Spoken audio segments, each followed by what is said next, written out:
conceive, believe, achieve. Shut the f*** up. And new undisputed UFC middleweight champion of the world, Michael the Count Bisping. This is Believe You Me on the Gas Digital Network. Oh, Michael, this is going to be fun to watch. All right. Shannon fucks it up already. There we go. I don't hear myself. Nothing happened right there, Shannon.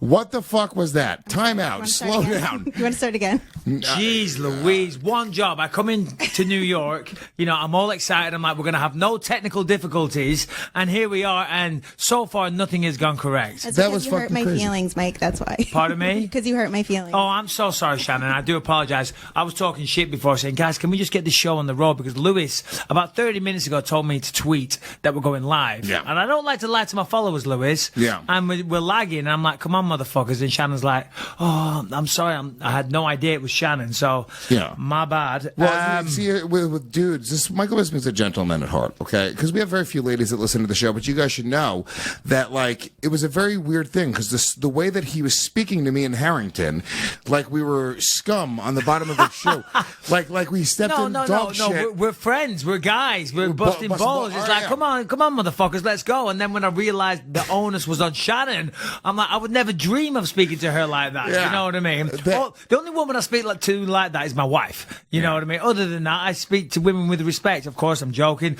I gotta stop saying that. Of course, I'm joking. People know I'm joking. Right. And if you don't know I'm joking from now on, then I don't know. Well, here's the Think I'm an asshole. We're live. Michael Bisping is in New York City. It is Memorial Day. We are bringing you guys a show from Gas Digital Network, gasdigitalnetwork.com. If you guys love the show, you guys want all the older episodes that we've been doing, where I think we're over 60 episodes at this point, 65 episodes. gasdigitalnetwork.com is the website, and you guys can subscribe by using the promo code BYM. You get a 14-day free trial. You save $1.50 a month. You get access to this show's complete library, on demand, ad-free, a day early, plus all the other amazing podcasts on the network as well. Okay. Great show planned. Yeah. I want to say I'm very jealous of you guys living here in New York. I really am. Because it's an amazing place. It's very, very cool. Every time I come here, I don't know. I'm excited. I'm like a little kid. I love big cities. Yeah, you went out for a run earlier today through the streets of New York City. I did. Yeah. It was.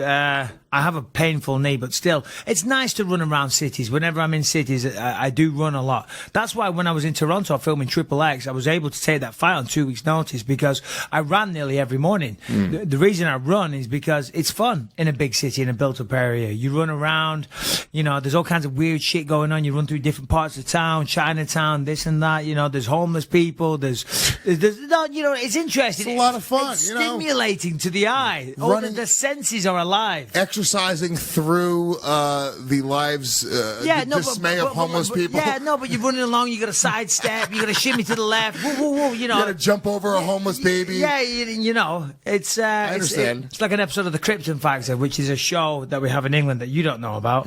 Used to have. I sound old, but yeah. The what factor? The Krypton Factor. By the way, now that you're in studio, we can pull things up in real time. If she wants to pull up the Krypton Don't bother. Factor, Don't bring up the Krypton Factor, please. I would love to just spend the whole show watching the Krypton Factor now. Yeah, well, it's not. You made it sound, very thrilling. Maybe it was when I was a kid. Yeah, I like running in New York City as well. I like running outside in general.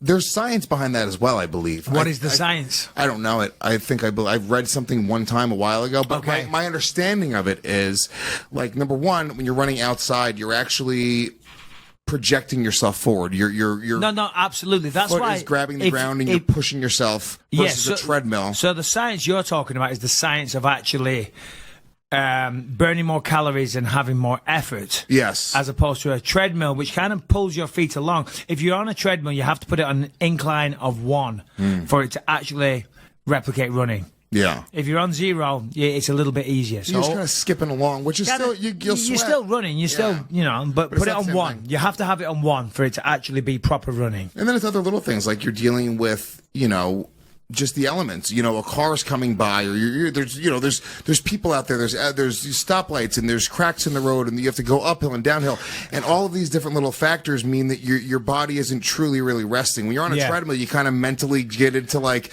just a zone, and you're just going. Whereas you have to really think, and your body has to react in real time when you're like in a big city. You know. I will say this though: I did the run after me and Lewis had worked out together. Lewis has got a fight coming up and he wanted to train, so we did a little session this morning at his fancy pants gym, Equinox. And it was beautiful. You loved it. I did. It's a very, very cool gym. It made me hate where I work out. I'm like, God damn, Lewis has got everything. It's a nice gym. Looked at.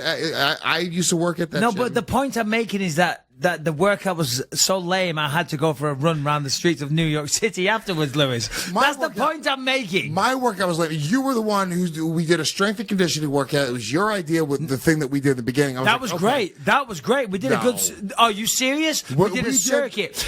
Clean and press. His circuit was what you would literally, like a chick, if you run like a... you were fucked, Lewis. What was it called? Hold on. Let me tell you what we did. We did 10 clean and press, and then we went to, what was it? 20 sit-ups on the thing, to 20 big heavy medicine ball slams. It was the shoulder press. And then landmines, shoulder press, 10 on each arm, and then kettlebell swings. That was 5 things. You'll notice though, Lewis, I did an extra 3. I did the ab wheel, I did upright rows, and I did bicep curls. So I did 8 stations. You did 5. No big deal. And I did it a lot heavier than what you did. So, it's not my fault that you do it like a woman and with the intensity of an old lady. What are you looking at? Harrington, what are you looking at? He's showing me a jazzercise video. This is Michael Bisping. This is going to be the cover of the next episode. Hey, listen, don't secretly show him. It was a cute workout, okay? It was. It was fun. It was fun. It was good. It was Don't solid. lie, Lewis. You loved it. You were out of breath. Hey, you have a fight coming up, okay? Yeah. You want to get in shape. Well, you have to do circuits are the best thing to get you in shape, believe you me. It was all explosive stuff. It was all stuff that could help with like power, punching power. Like everything we were doing was sort of like, working on the core, which is great. But then we went a little old school and we said, hey, why don't we have a little arm day? Yeah. And then like fucking just like meatheads. Just meatheads. Well, you got to get a little bicep pump on now and again. You know what I mean? Why not? We just did shoulder and tricep back to back like a couple of real gym meatheads. Yeah. And then I showed him a little thing or two about how to work your arms. Yeah. Thank God I met you, Lewis. Otherwise, I would have never known. My athletic career will never get off the ground. But now I feel like I might finally get somewhere. That was a fucking solid arm workout. It was a solid arm workout, correct? It was good. Yeah, no, it was. The structure was a little weird, but... It was super sets, plus drop sets with weight. I mean, look, the structure was there, all right, motherfucker? I got some decent arms, son. I got some decent arms. Hey, good for you. One thing I got is I got arms. They're beautiful. Thank you. I'm very impressed. It's the first thing that attracted me to you, Lewis. I know. All right, look, great show planned today. Lots of stuff happening, obviously, in the world of mixed martial arts. You wanted to make an announcement on today's show. Yeah, I guess. So obviously I've teased this for a long time now. I might fight again, I might not. And unfortunately, it's not a fight that I'm announcing. I am going to announce my official retirement from mixed martial arts. Thank you. Slow clap. It's been a long journey. I started in 2003. I started training, so 15 years as a professional fighter, 12 or 13 years in the UFC. You can't do it forever. Done it for a long time. Of course, I've got issues with my eye.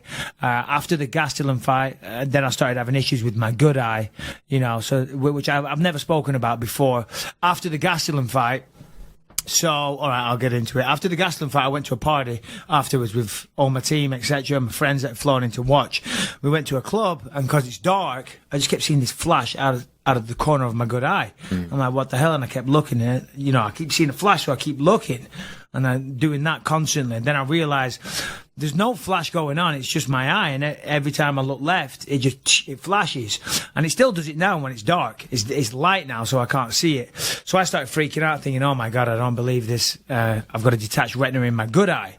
I have problems with my bad eye. It doesn't look good. So obviously, I was kind of freaking out. Right. First thing I did when I got home, I went to a doctor and they checked it out.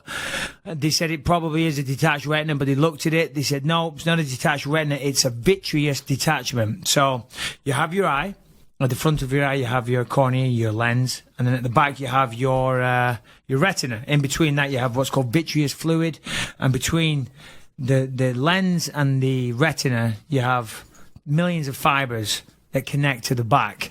And apparently in your 60s, and if I'm butchering this to any aspiring eye doctors that are listening, my sincere apologies. I guarantee I'm getting this wrong.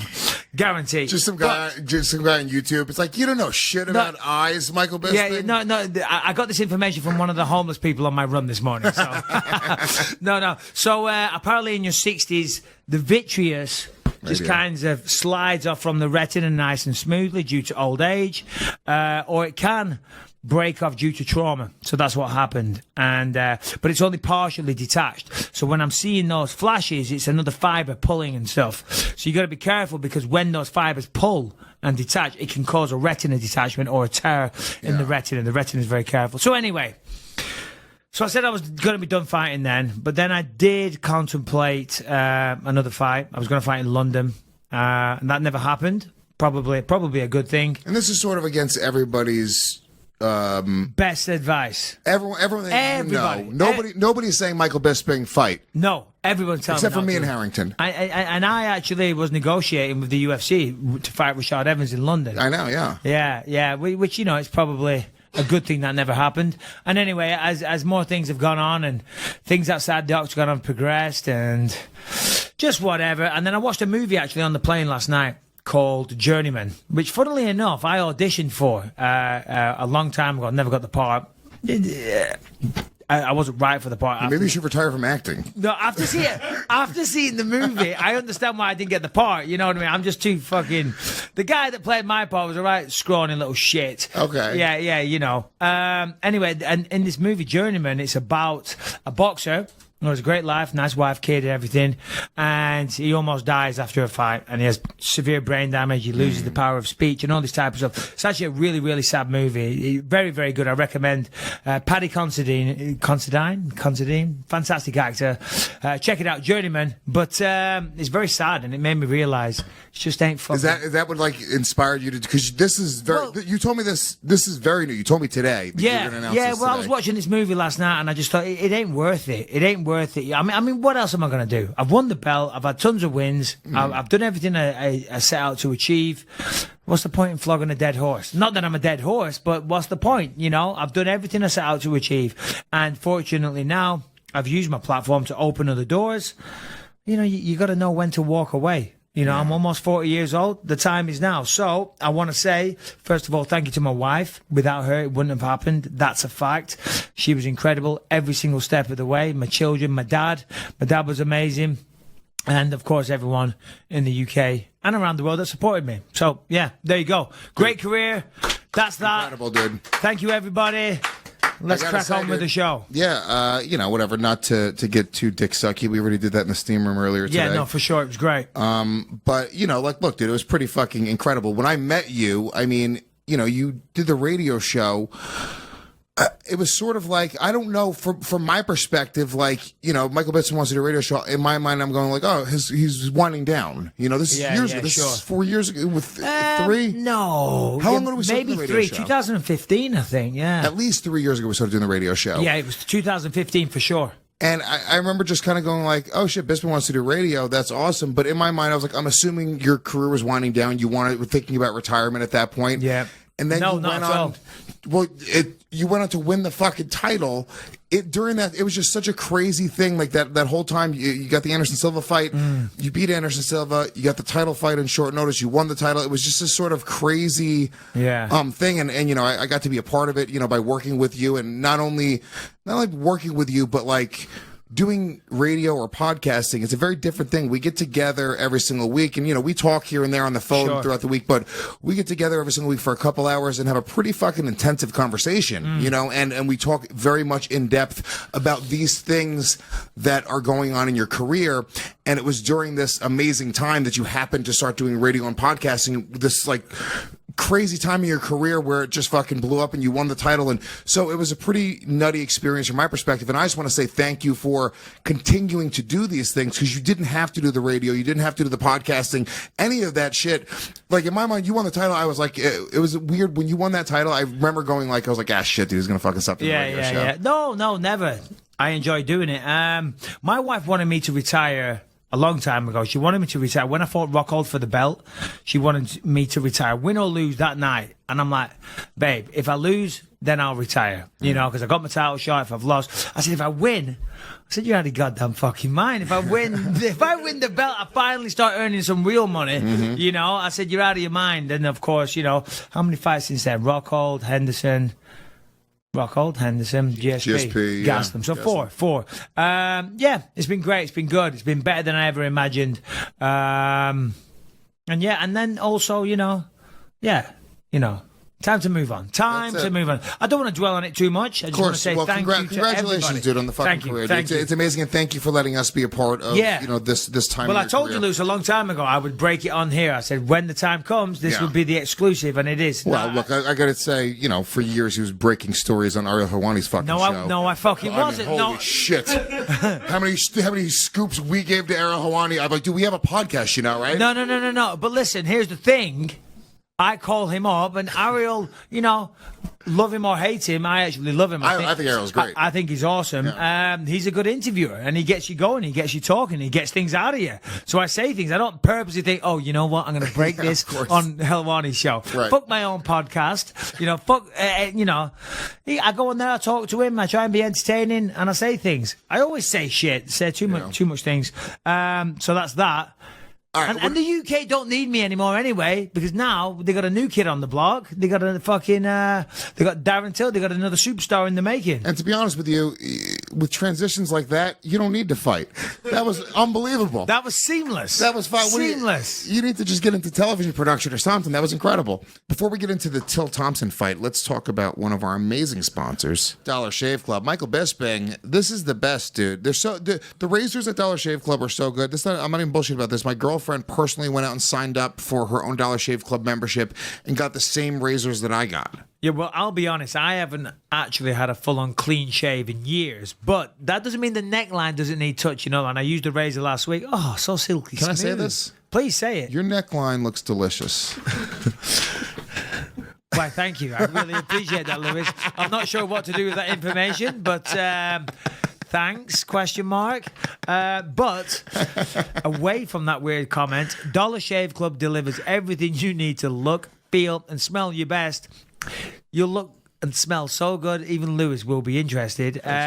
You name it: shampoo, conditioner, body wash, toothpaste, hair gel, even a wipe that leave your tush feeling tingly clean. I love it. I love those tushy wipes. And here's the thing, man. They deliver it right to your door. You don't have to go over to Target. You don't got to go to some crazy department store. You don't got to worry about checking out all the different competition out there. You have high quality stuff delivered right to your door. They make it super, super easy. I'm going to tell you right now, you know what I love? They have the shave butter. Okay. Ooh. I use the shave butter. Instead of shaving cream, where look, here's the deal. Every time I shave my face, I put shaving cream on. What happens? I wash my face. I miss like 4 or 5 hairs. Got to go get the razor blade out again. And you get that dry feeling as well afterwards. Terrible. I don't get that with their products. Not at all. But with Dollar Shave Club, with the shave butter, it's clear. Goes on silky clear. Ooh. I can see the hairs coming off my face. Silky clear. Do you know what I'm a big fan of? Well, I'm a huge fan. Not a big fan of their amber and lavender calming body cleanser. Seriously, I've never smelled anything like it. But you know what the good thing is? All of Dollar Shave Club's products are great and made with top shelf ingredients that won't break your budget, because I know you're broke, so it won't break your budget, Lewis. That is very true. And here's the deal, okay? This is nice and simple. We're going to make this as easy as possible, okay? Clean up your bathroom and your morning routine. Join Dollar Shave Club today, right now. $5. $5. It's $5. It's nothing. Just okay? $5. Free shipping. You get the 6-blade executive razor plus trial sizes of the shave butter, body cleanser, and 1 wipe Charlie's. Then you keep the blades coming for a few bucks more per month. Nice and simple, okay? You have everything you need. The blades keep on coming in the mail. You never have to buy razor blades again. Get yours right now at dollarshaveclub.com/believe. That's dollarshaveclub.com/believe. And that's it. And that is it, quite literally. Let's get back into it. Should we talk about the weekend's fights then, I guess? That Darren seems like Till, a segue. wins a close decision over Stephen Wonderboy Thompson, and somewhat controversial, I guess. It's controversial. If a fight's that close, it's a pick 'em. I mean, you can't really. Nobody can be pissed off. You almost have to go like, don't leave it in the hands of the judges. What I took away, and Michael Bisping, please take over with the analysis here in a minute. Absolutely, because I can't wait to hear the intelligent input you have. Well, I think that Stephen Thompson, he seems to be fighting kind of safe fights. It's been a few fights now where he seems to have not pulled the trigger, and you kind of walk away from it going like, that kind of left a little bit of something to be desired is the best way to describe it. Because Completely that fight, agree. I was so excited for that fight, and then I kind of went like, it just wasn't the crazy fight that it could have been. Yeah, absolutely. Listen, Darren Till, that was a big event for him. That was designed to be a breakout event. Put him in his hometown against a big guy like Stephen Wonderboy Thompson. If he gets past him, it sets him up for stardom, sets him up for a shot at the title, all the rest of it. Problem with that is that you got to beat Stephen Thompson, who's no walk in the park for fucking anybody. Now, when I was watching the fight on Fox, of course I picked Darren Till to win because he's English, and I always support the English, but deep down inside myself, I wasn't sure if he could get the job done because it is a big step up in competition. Now, the fight, it was a technical fight. It was very, very technical, At times, it kind of felt like a sparring match, but they had a lot of respect for one another. I admired what I saw. There was a lot of skill on display. The things they were doing, everything from Wonderboy was fantastic, but the problem is, you've got to fight at some point. I mean, as you said to your point about Wonderboy, his fights have been a little lackluster. I'm the biggest Stephen Wonderboy Thompson fan there is. I think it's incredible. Everything, what he does, how he carries himself, who he is outside of the octagon. I don't know if you saw that piece on Fox. He still drives the kids. He picks them up in that bus and takes them to karate school and drops them off again. It's incredible. It really is. And it speaks volumes about the character of the man. It does. So I'm a huge fan. Now, the fight was close. Till was pushing forward. Till was the aggressor. Till controlled the octagon. On the flip side, Wonderboy was backing off using excellent footwork, fantastic footwork, very, very fast, but he was backing up the whole time. Okay? One of the criteria of scoring is octagon control. Now, it looked to me like Wonderboy was landing more shots. That's what it looked like, but Till was pushing forward and was the aggressor. Either way, without going into it too much, either way, it was incredibly close. It was incredibly close. And in the 5th round, Till dropped him, came close to finishing the fight. And then at the end, this is just one example. At the end, there was like a 30-second period in the last round of a 5-round fight that is a big deal for both fighters. And Wonderboy didn't throw anything. Yeah. He didn't. I thought, come on, at least throw a kick, throw a spin. It's like, come on, for crying out loud. This is you've just been dropped. This is in the balance. Till had definitely won that round, and Wonderboy did nothing. So, controversial, no, that's not the right word. It was a close fight. You could make arguments for it going both ways. If Till had won, which he did, then great. If Wonderboy had won, great. You know what I mean? It could have gone either way. And when they're that close, it's not controversial. It's just how you see the fight. Yeah. Pull up the fight metric, by the way, Shannon. I just emailed it to you. I had Till winning. Yeah. I had Till winning. But as I say, if Wonderboy would have got it, it would have been, all right, fair enough. I can see that as well. Okay, so this is the actual fight metric. So, the fight metric shows Till...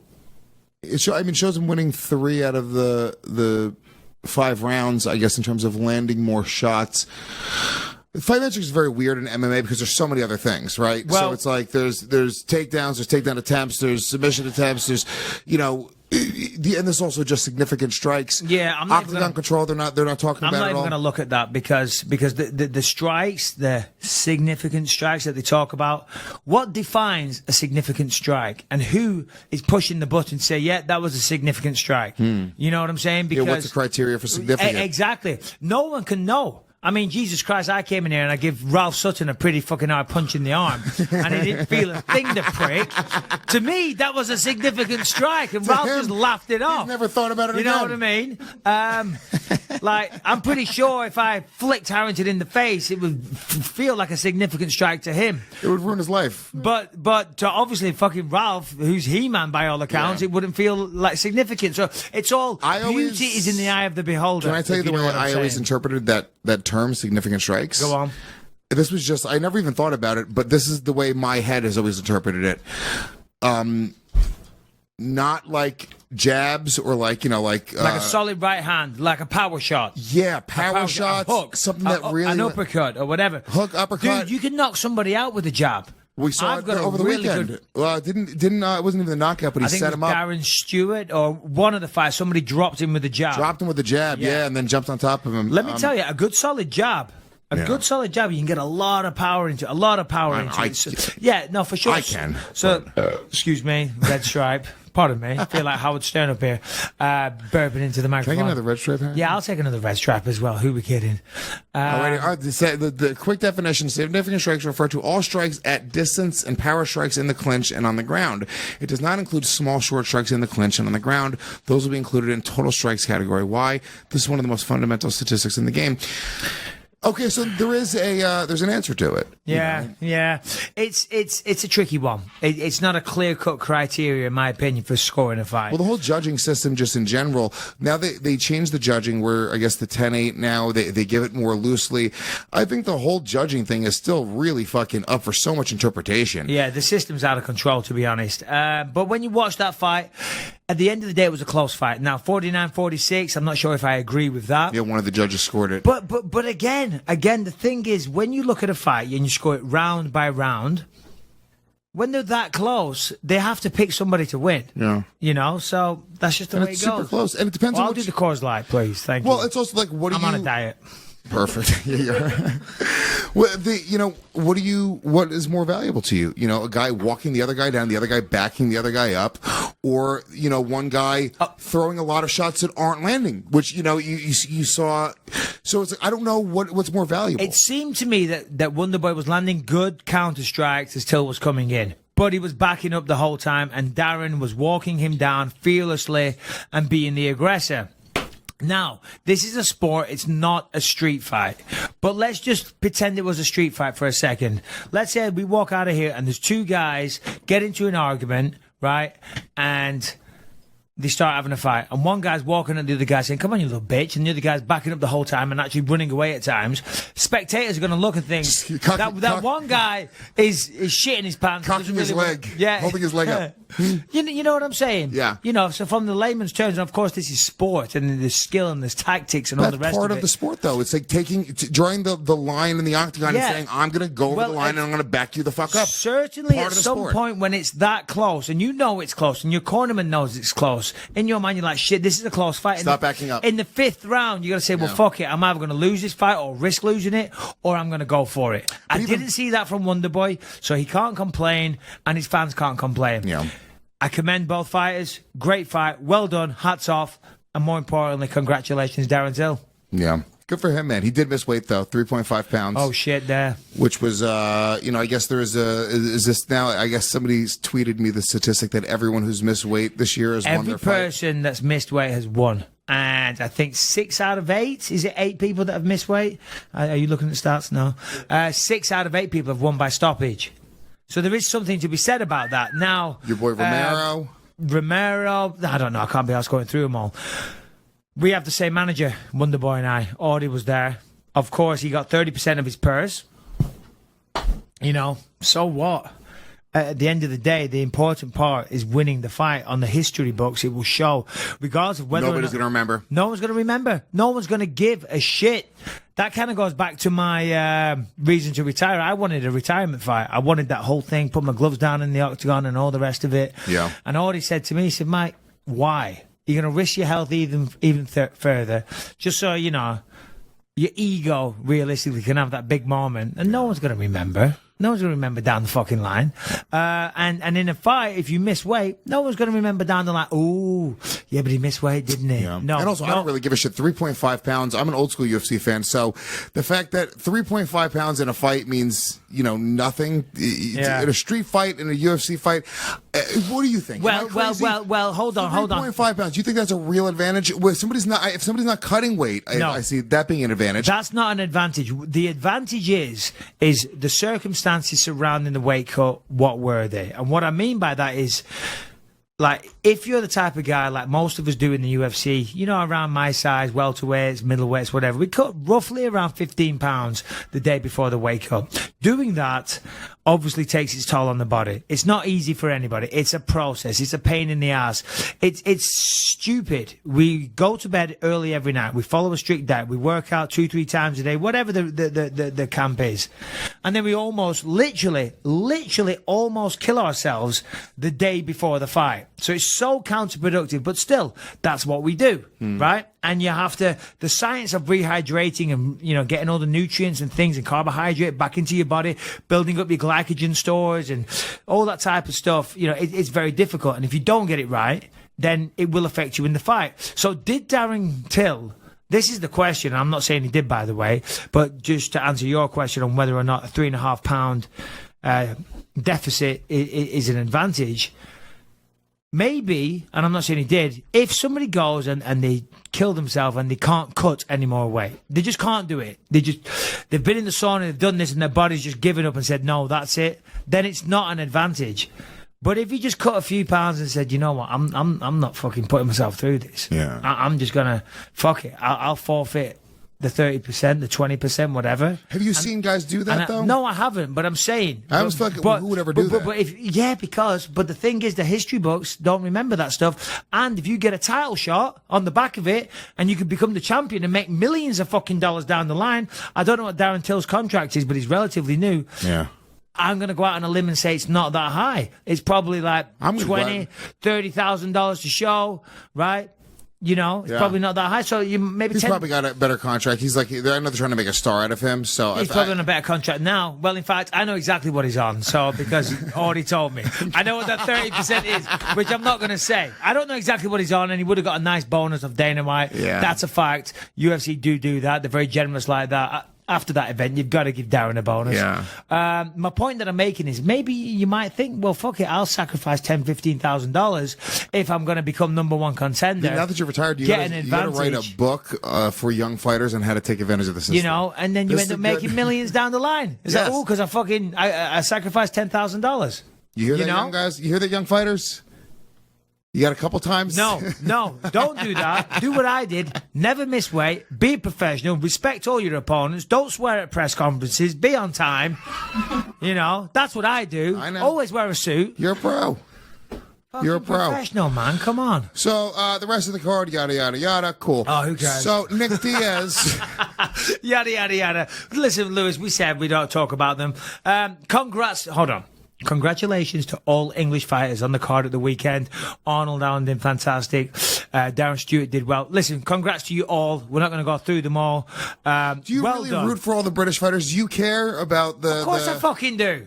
That's crazy. Of course I do. That's crazy. Of course I do. Of course I do. No, 100%, man. You know, that's where I'm from. This is the difference between Americans and like other people. Other people have like nationalistic pride. Americans don't really have that. Yeah, that's because... We do a little bit, but... Think about this, though. Because you have UFC almost every weekend or every other weekend, whatever, in America with tons of American fighters. It's an American-dominated sport. In the UK... There's only me that's been a champion. There's only a show every now and again. Are you the only British champion ever? Ever, baby. You know, Jesus Christ, no big deal. No. So there's a very small, you know, it's not at the level it is here in the UK. It's just not. Yeah. Acceptance is growing all the time, and we're working our way up. But still, so of course, you know, yeah, of course, you got to root for your own, Lewis, and shame on you. It's because you think I was rooting it's because for, you're Puerto Rican. I was rooting for Jorge Rivera? Yeah. Really? Yeah, you were. El Conquistador? Who are the other Puerto that Rican guy. fighters? Who else have they got? Anybody else? That's Jorge fucking Masvidal. No, he's not Puerto Rican. He's Cuban. Thank God. Oh, yeah. Hate those Cubans. Jesus. Hey, you know he's out there spreading the myth that I'm racist. I get so many like comments on Instagram. You just said I hate Cubans and cracked a beer. Yeah, but it was a Cuban beer. Fucking stone cold Michael Bisping. No, I don't hate Cubans at all. Come on. Don't hate anybody. It's a fucking joke. Jorge Masvidal and yo. Do you know what? Actually, I think I like Yoel Romero though. I think he's Nave's cool, becoming a fan? man. Nave's becoming a fan? Yeah, I think so. I just hats. he's fucking hats, man. He dresses cool. He's got that. He's a very cool. He's got a lot of swagger to him. You know what I mean? He's cool. Even in New York, when I was fighting GSP in the hotel, I walked through and I had a little thing with Masvidal, and he was standing there leaning against the wall, and he did look cool, even though I gave him a middle finger. I was like, He hey, looks what's cool. up? He's a fucking monster. He's got muscle on top of muscle. I like that guy. I like watching him fight. I really do. But Masvidal's a cock. Yeah, you got to be a fan of Romero in terms of if you're just like a fan of the sport. Yeah, you'd be lying to say like, oh, he's not a freak athlete that you don't want to watch fight. Listen,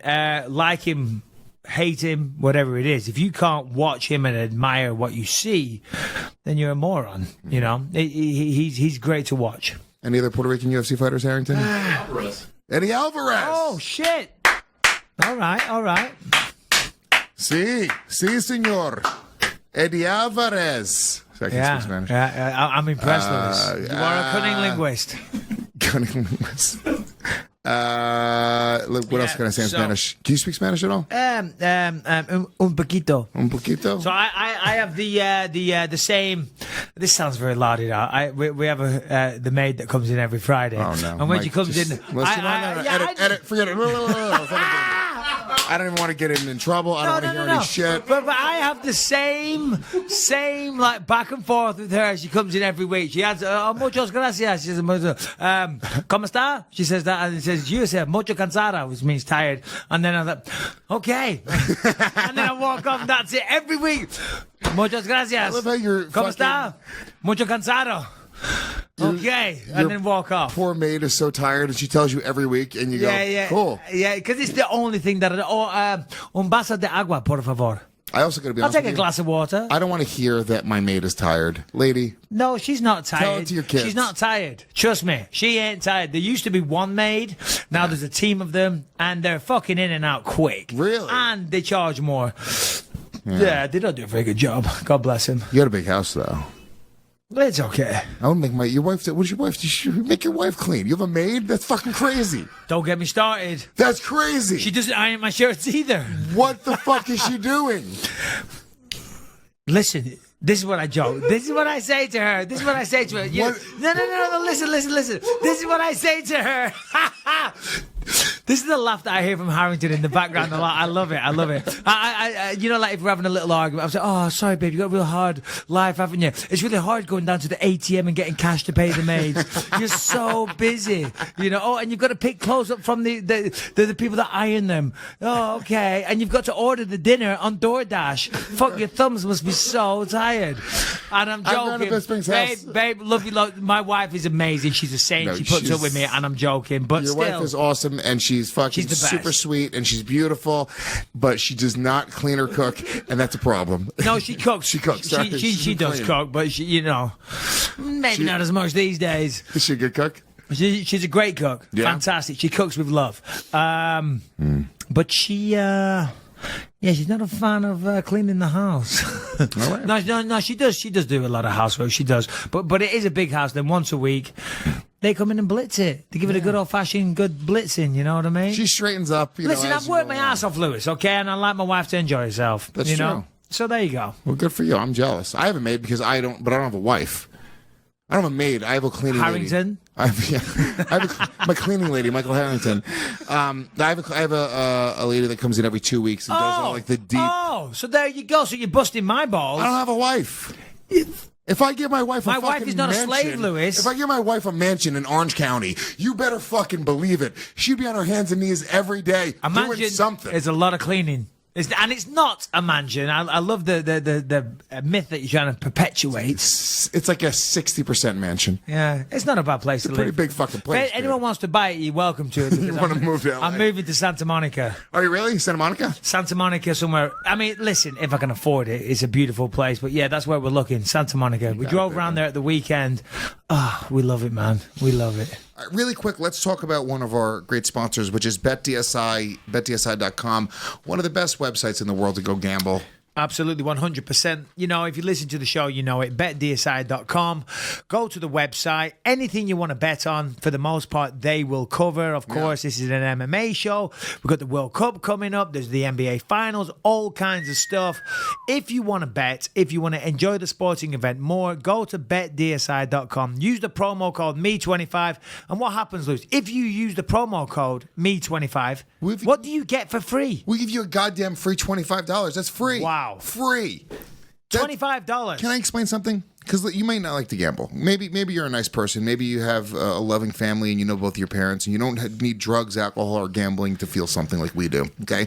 Maybe that's your life. Okay? I will tell you right now, it's a free $25. You will never enjoy a sport like Tell you me will one enjoy more it. other place you can get $25 for free right now. Think of Nowhere. one. I don't. Nowhere. Free $25. Where can you get it? Shannon's purse? Probably not. No. She's poor and underpaid. Definitely not of my mom. Definitely not at all. So, promo code ME25. You get $25 just for registering. And on top of that, if you want to bet and put some money down, they will make a 200% bonus match. That means 3 times your money. Put down $100. How much is that, Michael Bisping? 300. Put down $160. How much is that, Michael Bisping? 480. Ask me another. I like this. You put down $710. How much is that? 2030. 2,130. 2,130. That's what I meant. Stupid. No, but I did. Come on, 2,000. Stupid, Ask Michael me Bisping. one more. 200% play match bonus. Free $25. Use the promo code ME25. It's betdsi.com. We love them. You should love them too. You know the one. They've been around forever. Built a history on fast, reliable, quick payouts. Check them out. Won't be disappointed. All right, let's talk about Nick Diaz. Oh, dear. We got to talk about it, man. It's big fucking news, Michael Bisping. It We're not is. ignoring it. Okay. We're not ignoring it. Explain to the viewers what has happened. Read it off your Diaz. laptop. Read an article, not from MMA, but read an article, or don't read it. Summarize. Tell the people I'll what summarize happened. what I fucking know already. Because I don't want to say anything out of turn. I like Nick Diaz. I think hold on. Let me preface this with, I haven't seen Nick Diaz to be, is that for me? Fucking hell, I've got so much liquid here. I've got a Monster, I've got 2 beers, I've got a Smart Water, and a coffee. Hey, never let it be said that you guys don't keep me hydrated. Thank you. I want to preface this with, I haven't hung around with Nick Diaz a terrible amount, but I don't think he's a violent person. Of course, he fights in the UFC, but, you know, come on, at his age, if he was out there getting into fights all the time and beating women up, I think we would have seen it by now. But anyway, Lewis, the floor is yours. Well, I mean, look, he's been known to, here's the Diaz brothers. These are guys that if you get in their face, if you're a dude and you're a fighter and you guys are backstage or at a press conference, you know, he might smack you in the face. Him and his brothers and his teammates. Oh, they're those in guys. that environment, for sure. Absolutely. But he's a 30-something-year-old man, and I think the point you're making is that we've never heard about something like this before. So, you know, that doesn't mean it's not true. Okay, for all the I would like to give the Me Too times up, fucking never mind that. Beating women up isn't fucking cool. So let me just say that, you know. I'm totally against it. I think it's absolutely fucking disgusting. I've never raised a single finger to a woman in my life. I witnessed a lot of that when I was a kid, and I'm not into it at all. But there's 2 sides to every story. Of course. So what happened, Lewis? Well, let's get into details about this, but let me make the point that let me piggyback onto what you were just saying there, though. It's like, as a fan of Nick Diaz, and I know you are as well, I would like to give him the benefit of the doubt and hope that there's more to the story than Nick Diaz just abusing a woman, right? Because he was arrested on domestic abuse charges in Las Vegas, right? And what I know of the story is it was like 7 or 8 o'clock at night. The cops come. He resisted arrest apparently. 7 or 8 p.m. Yeah. So you're not that fucked up by that stage. Yeah, it's not like 4 in the morning. Unless you're still on it from the night before. It's really I've heard that some people do that. I mean, I've never done that, but, you know, I hear that sometimes people go all night and they carry on into the next day. And then they show up at a press conference. Yeah. And for the biggest fight of their career. I blame my manager for that one. So That press conference was gold. I'll just say, Dana, when I did that press conference, fucking all the UFC were freaking out because I turned up and I was a little intoxicated, and everyone was like, Mike, are you okay? Are you okay? Are you okay? Like all the staff, I'm getting out of the car and I am a little wobbling. Like, are you okay? I'm like, yeah, I'm fucking okay. Like, are you drunk? I'm like, no, I'm hungover, but I'm not drunk. Okay? I'm like, well, Dana said if you're drunk, you can't get on stage. I said, fucking don't worry about it. And anyway, I get on stage, do my thing, and then afterwards, I went over to Dana, and Dana was like, that was awesome. He said, great. you're a fucking asshole, but that was awesome. That's So great. anyway, whatever, carry on. Yeah, it seems like Dana's that type of guy where high risk, high reward. You can take the shot, but if you fuck up, you're gonna fuck up bad. But if you nail the shot, you won it. But yeah, apparently Nick. So this is more. Diaz has been charged with felony domestic battery by strangulation as well as misdemeanor domestic battery for the alleged incident. So yeah, this is at 7:20 p.m. A person with knowledge of the case told MMA Junkie that 12 units were dispatched to the scene. The alleged victim was transported to a local hospital, and Diaz was combative with officers during his arrest. Diaz's bail was set at $18,000. He remained in custody, but that's as of then. I saw that he got out and showed his elbow. His elbow was fucked up. Did you see that? You see his elbow? Yeah, pull up his elbow. Can we pull that up? Harrington, do you have more information on this? You seem to be twitching over there. Let me tell you about the elbow. I'll tell you a story. Yeah, so he's showing some kind of infection in his elbow years ago, a long time ago. I went down to London, and I may have got into an altercation with some doorman, and I came to on a train. As it turns out, I was on the wrong train, but that's another fucking story. I ended up in the wrong place. Anyway, I finally get home, and my elbow is all swollen up, much like Diaz's, but worse. And then I'm like, Jesus. In fact, there's still a bit of a scar or whatever there. Anyway, I look at the mirror in my hallway, and I'm like, and I'm bending my arm because I'm trying to see, like, the bit. And as I'm bending it, let's say that the mirror is Harrington's face. I'm like this, and literally... for about 20 seconds bouncing off the mirror. Ew. It was fucking disgusting. The grossest thing you've ever seen in your life. Much like Diaz's elbow, which was dripping, but mine was even more intense. This is up here, right here. Yeah, dripping with like pus. So what happens? Well, here's what happens. This is what happens. I remember when you're a kid, you scrape your elbow, you get a scab, you don't clean it. It's just from him being in jail over the weekend. He didn't clean his elbow, right? Yeah. So that's why it's all infected now. Exactly. He probably got into a scuffle, went on the ground. Look, I don't know what happened. Okay. Apparently, people are talking about it being some crazy broad. Yeah. All right. I don't know anything about the situation, but somebody that I know, a third party that remains nameless, seems to know a little bit more about the situation. Wasn't a witness, but knows Diaz better than I do. And apparently knows the lady in question. And apparently there's some history there, maybe a bit of a crazy stalker fan or something. If I'm getting it wrong, I apologize. As I said, that's a third-party story. Yeah. Could be total bullshit. I'm not excusing anything, but I'm just saying the MMA world shouldn't be so quick to condemn someone. If he has done that, then shame on him. And he deserves everything that's coming to him. But he could be completely innocent because there's some crazy people out there that talk shit.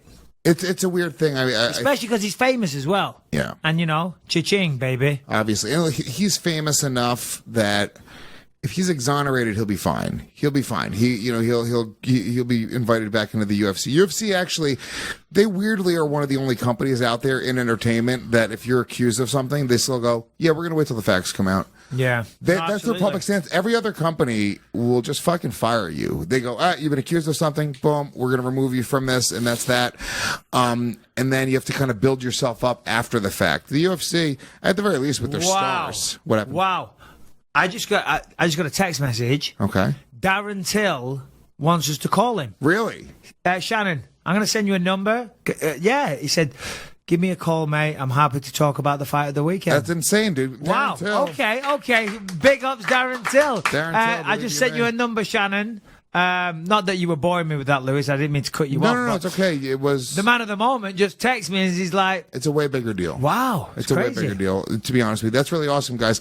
We had talked earlier in the show about him possibly being able to call in, and you said a 10 to 20% chance that it was going to happen. So the fact that he's taking his time on a holiday weekend after the biggest fight of his It's not a career. holiday in England. Well, it's a bank holiday Monday. Is today a bank holiday? It's a in bank England? holiday Monday. It is not. No, it's not Memorial Day in England. What is the big start of the summer in England? Is there a special holiday? Say again. Is there a special holiday that's like the start of the summer? Of course, you guys, you do it to remember the fallen military, which is amazing. I commend the United States for that. It's incredible. We have Remembrance Day, of course, the 11th of the 11th. I think you guys also share that, correct? No. The 11th of the 11th, the 11th day of the 11th month. November 11th? November 11th. No. Remembrance Day. You No. guys call it something. You guys call it Veterans Day? Veterans Day is at the end of the summer, and Just put in the 11th of the 11th. that's not a holiday in our fucking country, Mike. No, the 11th of the 11th is Veterans Day. Is that Thank what you're you. talking about? Yeah, the 11th. Thank of the you. 11th. Shannon, the voice of reason, as ever. It's Veterans These- Day. It's my sister's birthday. November 11th is not These Veterans Day. buffoons that I have to Do deal you want with. to make a bet before I look it up? Yeah, sure. Lewis, Make a bet, Lewis. $50. Labor no, Day. okay. Fuck off. It's Veterans Day. Oh. God damn it, I hate when Shannon's right. Shannon, you win. Good on the Shannon cam for the fans. Give him a little bit of Congratulations, Shannon. $50, I do believe he owes you. love. Shannon, do a little dance for him. $50. Give a little kiss. You know, I'll say this, Shannon. You're very popular in the YouTube comment section. Yeah. If you're ever More scoured popular those. than me. Yeah, I know. Hey, everybody listening. I see some fucking nasty comments, Lewis, about you. know what it I is? see some good ones. There's some great ones. There's some nice ones. There's some good ones. Can I tell you what it is? What is it? Anybody who hears me for the first time on a show, they're going to hate me every single time. But by the fourth or fifth time of them hearing me, they will fall in love with me every single time. I'm a slow burn. You know what? I'm like beer. Remember the first time you tasted a beer, Michael Bisping? You're like, this isn't good. I don't want any more It's of this. the best. But now you're like, I need beer at all times. Anytime I'm doing anything, a beer makes it better. And that's the way I am on podcasts. Yeah, do you know, I'm still not drinking these days, even though I've had You just had 2 beers in front of me. No, that isn't me drinking. You're a liar. No, I'm not a liar. I'm not a liar. Seriously, I'm not drinking because You just had 2 beers in front of me. you think that quantifies drinking? Yes. Having 2 fucking beers? No, I'm talking about like the Michael Bisping style drinking where I drink far You are too not much and I getting get fat. intoxicated. You're having a beer. I'm going to be social. Like I have people at my house. Yeah, I'll have a beer with you.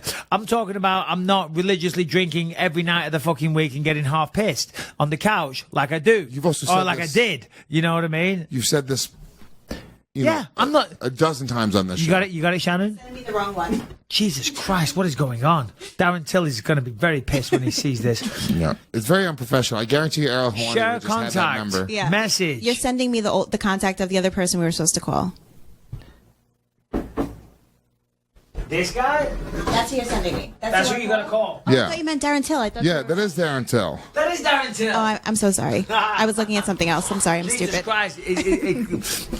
They just spell it differently in England. No, I was looking at last week's she's text. I'm fucking- stupid. Listen, she's brain dead. Michael Bisping. I'm sorry. Anyway, so while we wait for him It's fine. or her. I love her. wait. I love her. She's fucking, but she's. Let's before we bring on Till, because let's just wrap this Nick Diaz thing up.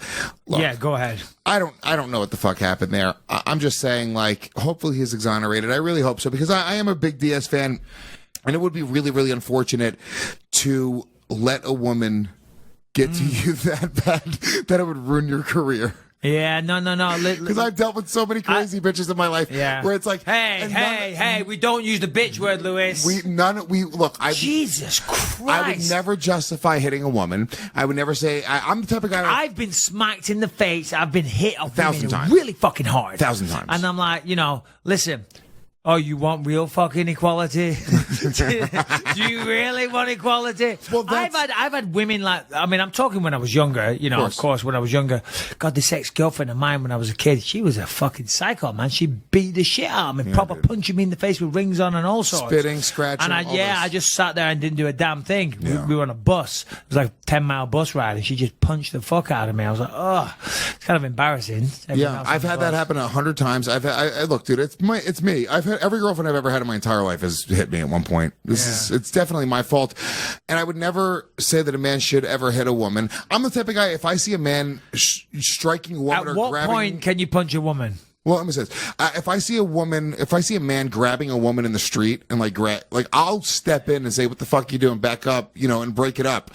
But at the same time, you see those videos, they're weirdly satisfying where it's like a compilation of a girl like hitting a guy and then he snaps. In fact, you can pull one of those up, Shannon. They're out there. It's do like compilation. Hey. At what point do you hit your son? I don't think I'm ever. No, I'm joking. I just had a picture of my son sent in, a video. Where's the camera? Let me hold this up to the camera. Here's my son. Hold on. Is it this one? Yeah. Down lower, yeah. Swanning in his bloody pink dressing gown. Hey, God bless him. God bless him. It's a little weird. He needs to toughen up. All right, can we get Darren Till on the phone? Yes, Should we give him a I'll call? hit the call right now. Okay. There we go. Beautiful. He's Oh, give me 1 sec. Sorry. he's Well, anyway, yeah. Don't hit women. 2 seconds. I Do not- tweeted out. Just joking. I was like, Never hit a woman. I never. I've never hit a woman in my life, and I never will. Yeah, neither have I. But if you do hit him, Why did you laugh then, Harrington? You looked at Lewis as if to say, "Oh, what about that one time? Harrington hits women. That's What about a slap?" No. You're a Sean Connery. No. I'm trying to get it out. Have you ever slapped a woman, Lewis? No, nothing. Like a good step on her toe. Dude, I haven't. But those Marcos Hughes foot stomps, they're lethal. He didn't answer, Mike. Jesus Christ, Darren. He's partying too much. Dude, he's Oh, my celebrating. Oh, he's calling back. Oh, he's calling back. Here we go. Does that work for us? Yeah, let's Yeah. see. Hello? Can we turn him up a bit? Is that Darren? Hello, lad. How you doing, kid? Can we? I can hardly hear him, Shannon. Can we? Yeah, do give us some anything? volume. Hold on 1 second, Darren. Sorry, mate. Are you there, pal? I'm fucking here, mate. I can fucking hear you. All right, mate. Yeah, nice one. Nice. Hey, we just want to say well done at the weekend. Oh, thank you, kid. Except for I fucking hear a fucking echo. I can hear an echo like fucking Echo Arena, kid. Oh, you can hear an echo. What about now? Is that better? Let me talk. Okay, that's fucking better, lad. Well, you're on the phone with me and Luis J. Gomez. I got to say, Darren, it was a close fight at the weekend. How do you feel about the fight afterwards, about the result? I don't. To be fair, kid, I don't fucking care. I don't fucking care how fucking close, I mean, 50% is gonna say it's fucking, fucking Wonder Boy, and 50% is gonna say it's me. I fucking came and I fucking won. I fucking got the decision, kid. Now, was getting the decision enough for you though? Because there was so much talk going into this fight about how explosive it was going to be. This is going to be the fight of the year. A lot of people, afterwards are kind of talking about it was a little bit lackluster. It seemed like you guys weren't pulling the trigger. Kid, listen, lad. I don't give a fuck. I don't give a fuck what anyone says, kid. It was a fucking chess match, and that's what I fucking said it was going to be. And let me tell you something, fucking kid. Lower your fucking voice, because I fucking had some bevies last night, kid. I fucking got chocolate at the fucking after party, and I fucking champers, fucking Lamborghini. I'm fucking knackered, kid. So don't fucking scream at me, kid. Now. Hey, listen, I gotta say, on Fox Sports, you use the word cunt. That's not allowed, Darren. Listen, kid, I had me whole fucking city there. I fucking talk to me fucking lads how I fucking talk to them, and we're in fucking Liverpool, and it is what it is, kid. And right now, kid, it's like all I fucking care about is having me fucking roast beef and the fucking calf lamb. Now, how important was it for you to fight in Liverpool and fight in front of that hometown crowd? Was that something that you'd always dreamed about doing in the UFC? I fucking dreamed it, kid, and I fucking envisioned it, and I fucking made it happen, kid. You know, I it was fucking electric, and I fucking had chills the whole time, kid. All right, mate. Look, listen, fucking Darren, you're doing my fucking head in right. I don't even think it's fucking Darren Till, so get off the phone. All right, mate. Listen, I know that Renato Laranja. I know Renato's there, mate, so fucking get him on. All right, kid? Hold on, kid. Let me tell you something. I don't want to hear any fucking shit from a fucking woolly back from fucking wherever the fuck you're from, fucking Witness or whatever the fuck you're from, kid. That's what they call people where I'm from. Woolybacks. Scousers call us woolybacks. Oh, yeah. Yeah, Something to fucking do with woolly sheep. back. So I don't want to fucking hear about your fucking mank. Hey, Okay. do me a favour, Darren. Fuck off and go and get Renato Laranja. I'll fucking get him now, but let me, and one more fucking thing about Renato. I didn't give him the fucking credit he fucking deserved, and I fucking got a lot of fucking inspiration from that kid. He's fucking sound, sound lad, fucking Renato Laranja. All right, get But Renato. anyway, kid, I'ma fucking get back to me fucking fans and me fucking roast beef, me fucking calf lamb, and fuck off, kid. And your fucking show is a bunch of fucking cunts. Fucking cow, man. Okay, well, thank you, Darren. Thank you, Darren Till, guys. Can we speak to 27-time Jiu-Jitsu world champion Renato Laranja? Everybody might know him from, you know, the Renato Laranja show or Joe Rogan or just being just Jiu-Jitsu master. Are you there? Yeah, I'm here. I guess, where, is Darren still here? No, he's Did gone. Darren clicked off yet? Yeah, he's clicked off. He's gone. Fuck. I wanted to congratulate that guy, but anyway, I'll call him later. I maybe call on WhatsApp or something like that, but I thought maybe it was going to be a free call. I thought I could get a free call out of it because you guys is, paying for that one. But yeah, how you doing, my brother? I'm good, man. I'm good. What's going on with you? Luis Gomez, welcome to the podcast, by the way. Just saying, he knows you from that video where you were trying to start a fight with Joe Rogan long time ago in a gym. What's new with you? I didn't start a fight necessarily with Joe Rogan. We used to train together, and I was trying to educate that guy. But anyway, yeah. And you talk about the Renato Laranja show, and you talk about Joe Rogan and all that kind of stuff. But just like yourself, you're not the only one who have a podcast here, my brother. I got the Vale Tudo Hour with Renato Laranja, so let's not forget about that. Yeah, now that's a big thing now. In Brazil, podcasting isn't a huge medium, right? This is probably a pretty new thing. What do you mean medium? My fucking podcast is huge. It's loud. It's big and medium. I'm talking about medium. I never do nothing medium, my brother. Apart from the penis size. What I mean is... let's not talk about penis size, Michael Bisping. What I mean by medium, I mean it's the new type of platform, a new, like there's radio, there's television. In Brazil, I know it's a very poor country. Do people even have things like iTunes? It's a very new form of art form. Okay, yeah, you guys you don't know what the fuck you're talking about. That's also probably true. This is why I'm on this show. So I mean, do you have a lot of fans? How many people are listening to your show? A lot of fucking people is listening, and I don't have the numbers right here. Okay, I'm an artiste. I don't deal with that stuff. That's for the IT guy. What's the best thing about living in America, Renato? I like personally. I like punching.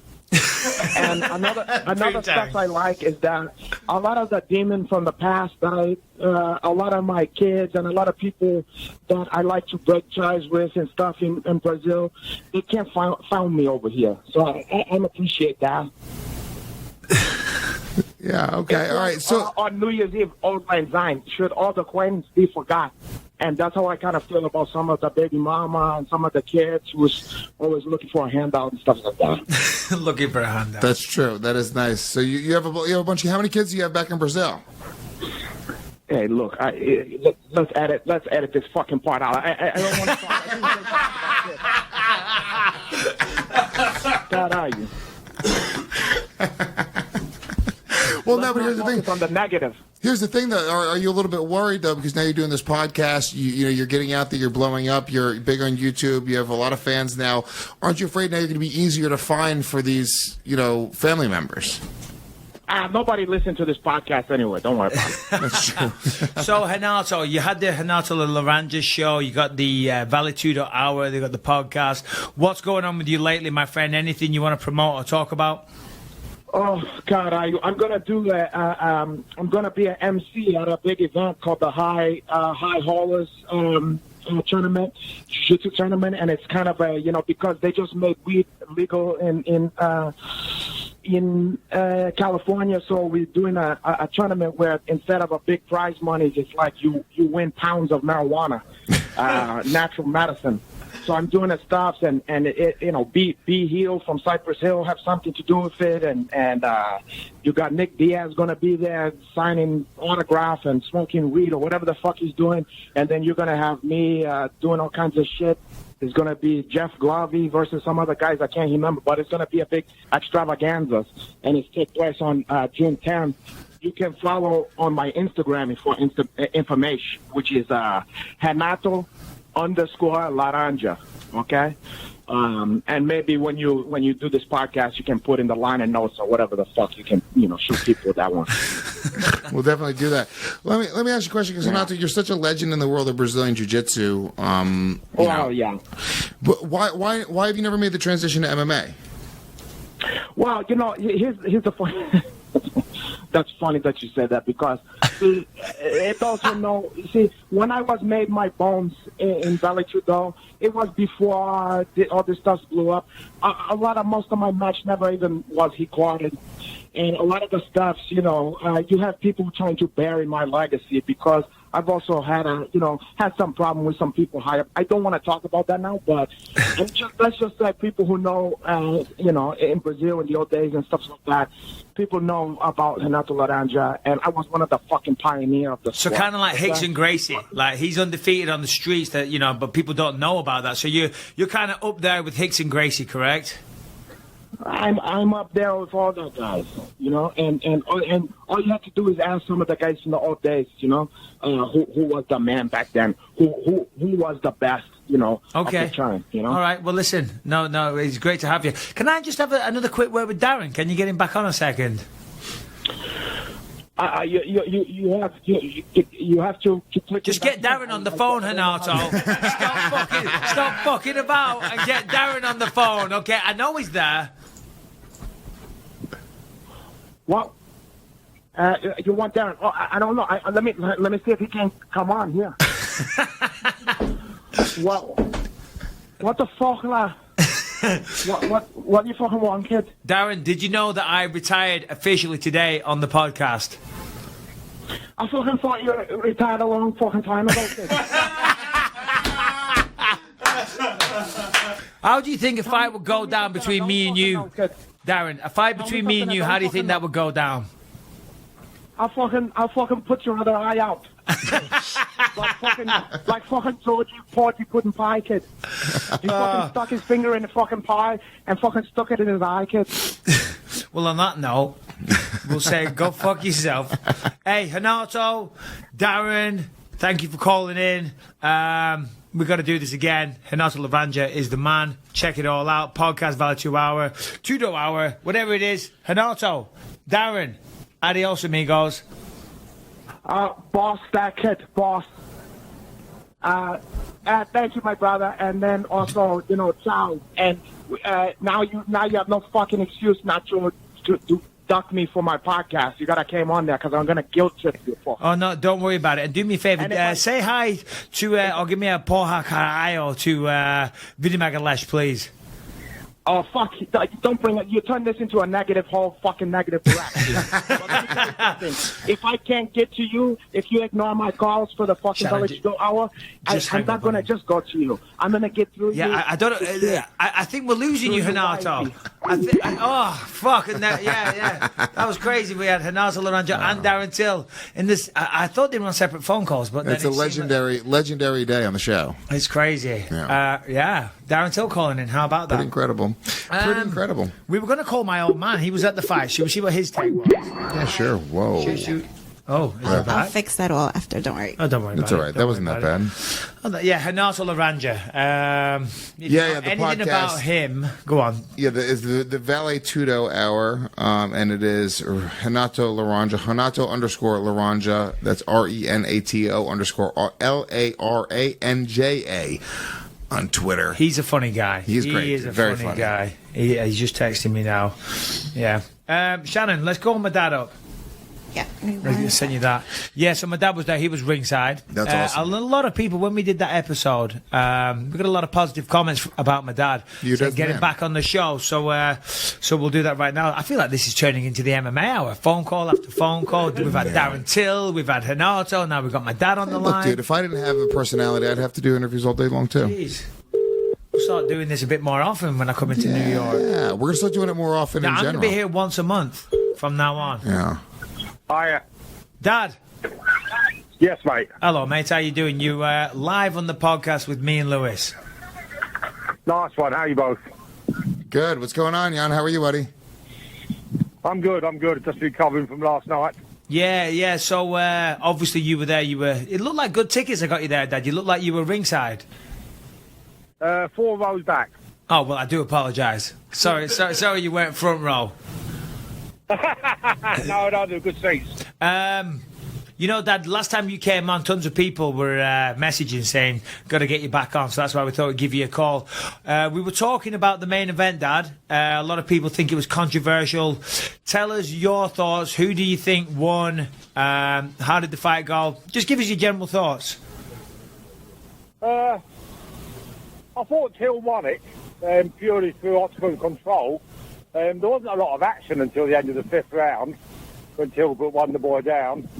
I don't know. It's some people might think it's controversial, but I think it was a fair result. Yeah, what about like I almost feel like there's the controversy there is that one of the judges gave it to Till 49-46. And Mike, you could chime in on this as well. Do you think that judges, like from certain countries, are actually biased toward the fighters from that country? Well, no, there's all 3 judges weren't from the UK last night. Oh, really? Yeah, exactly. It's like that when I fought Matt Hamill, everyone, I mean, that was a close fight and controversial in a lot of people's opinions. Everyone was like, oh, these English judges. There's 3 judges. Yeah. The only judge from England gave it to Matt Hamill. Yeah. The other 2 judges were American. And the other 2 judges were deaf. So. And that English judge is a dick. I can say that now because I'm not. I officially retired on the show, Dad. All right. Oh, all right. Okay. Is that I don't really give a fuck. We had a fucking touching moment like a bunch of queers. My dad just goes, right, okay, very good. Moving on. No? Nothing, Dad? Yeah, no, the rest of the card was pretty mediocre. Is that we'll just move on. We'll just move on. Dad, I gave the best part of my life to being a professional fighter and I've retired. Have you not got like some heartwarming message for the fans? It's a big deal. Well, you were more or less retired anyway, so if you make your mind up to make it official, I'll go along with you. No, nice one, Dad. I know. Listen, Lewis is going to ask you something. I need a real quick pee. Go on. Yeah, go pee. It's fine. All right. Hi, Jan. It's Lewis. Your son's going to take a piss. So, yeah, all right. So, yeah, no, he did retire. It is interesting, though. I mean, is that something he was saying before that none of his family members or his coaches or anybody, they were all saying, hey, it's time to kind of hang it up. Did you have that same feeling as well? I did. He's not getting any younger. There's a new breed of fighter coming through. He's had his time. He's had a wonderful ride. Time to hang the gloves up and go to the next chapter in his life. And, I support him 100%. I always have. Yeah, he also told me earlier today that his wife does not clean. They have a maid. No, Becky keeps her house immaculate. Immaculate, beautifully. All right, so yeah, I mean, the rest of the card was, somewhat lackluster. Nobody really gave a shit about that. But Mike was talking earlier on about how, the UFC only comes to England a couple times a year at the most. Do you make it out to every time they're in your area? Do you make it out to the fights? I do my best. I think I've only missed two in the UK since they first came. So pretty much I try to make him to them all. And would you end up? Could you see yourself being an MMA fan if your son didn't fight? Would you ever gotten into this sport, or is that something? Would you have never gone down that path? I'm a boxing fan, so the odds are, I probably would have become an MMA fan if the UFC had. You can't say whether they would have expanded into Europe or not. I mean, Michael had a lot to do with that. I don't know. I would have been. Yeah, I would have been. Yeah, it's good sport. Hey, Dad, how you doing? Everyone was raving about the atmosphere in Liverpool last night, and across the TV, it sounded, it sounded pretty epic. How was it being there? The atmosphere when Till came out was absolutely amazing. Nearly as good as when you fought in Manchester or London. Nearly. Dad, I didn't even prep you on that, but you gave the perfect answer. The perfect answer. But earlier on, it seemed a bit lackluster. I think maybe because most of the people didn't know most of the fighters. Yeah, no, for sure. I mean, it's always hard on those European cards, you know what I mean? Because obviously it's not pay-per-view, and they've got to try and build local stars. So they had some guys on there like Arnold Allen that's been on there a few times, but a lot of the guys were still up-and-comers. So you're right, maybe a lot of the crowd doesn't know them, but I think everyone was just there for the Till Wonderboy fight. Oh, yeah, definitely, 100%. I mean, they might have been there for the co-main event if, the guy from Iceland had been fighting. Yeah, but, Gunnar he Nelson. pulled out, so the co-main was a pretty non-event. Hey, Dad, so switching gears, Robert Whittaker, Yoel Romero coming up real fast. We'll let you go in just a second. What do you think is going to happen in that rematch? I think it'll go the same way. That's if Romero makes weight. Yeah. Mind you, a good shit before the fight, and he probably will. During the fight. Okay, nice. Yeah, we were just talking about Romero as well. He's a fucking phenom. I think he's going to end up making weight, though, because a title fight's a little different. Title fight, when's the last time we saw somebody this He's always made weight in the past, right? That was the only time that he didn't make weight, I think.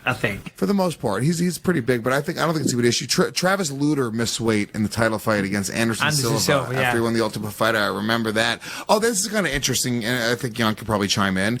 Did they officially announce that the Ultimate Fighter is done with this ESPN deal? I believe they did. Why would my dad know about that? He's not no fucking TV inside. No. What I'm saying, I think he'd find it interesting because you were on the Ultimate Fighter. It sort of, made your career. Would like to know your dad's opinion on the Ultimate Fighter and if he's happy to see it go. Do you have an opinion on the Ultimate Fighter, Dad? Well, I saw a short interview with Dana, and he was saying maybe this current series, the one that's coming up, will be the last one. Yeah. It is. He was talking about the ESPN deal was worth $300 million a year. And he'd been at his house in Maine for 3 days celebrating. No, I bet he has. Yeah, 1.5 billion over 5 years. I mean, that's a definite cause for celebration. Yeah. All right, Dad. Well, listen. You are? Can I ask you a question? Because I'm a bit confused. Well, yeah, go ahead. Yeah, as long as it's, remember, we're live to the world. What's the main event last night? A welterweight fight or a catchweight fight? I don't know. I guess it was a catchweight fight because he missed weight and then he had to weigh in at 188. So I guess technically that means it's a catchweight fight, right? Yeah, because Bruce Buffer announced it as in the welterweight division. Yeah, all right. No. It's typical Jan Bisping style to come out with little technicalities like that. It really is. Yeah. No, it's a fair point, Dad. Yeah, so I guess it would be a catchweight because he never made 170, so it can't have been at welterweight. Yeah. Interesting. Yeah. Therefore, unfortunately for Till, he shouldn't move up the rankings. Well, again, that's another fair point because it didn't happen in the welterweight division. Yeah, interesting. That's actually a good point, Dad. So technically, for him to jump above Wonderboy in the rankings, it would have to be at welterweight. Yeah. If you want to be pedantic, if that's the right It's word. officially a catchweight. I'm always pedantic. Yeah. Oh, apparently, officially, Dad, it was a catchweight bout. Yeah, but as you've told in the past, Michael Bisping, those rankings don't really mean shit. They'll just do whatever the fuck they want to do They with them. do whatever they want to do. Hey, Dad, remember when I fought Anderson Silva? Anderson was coming out first.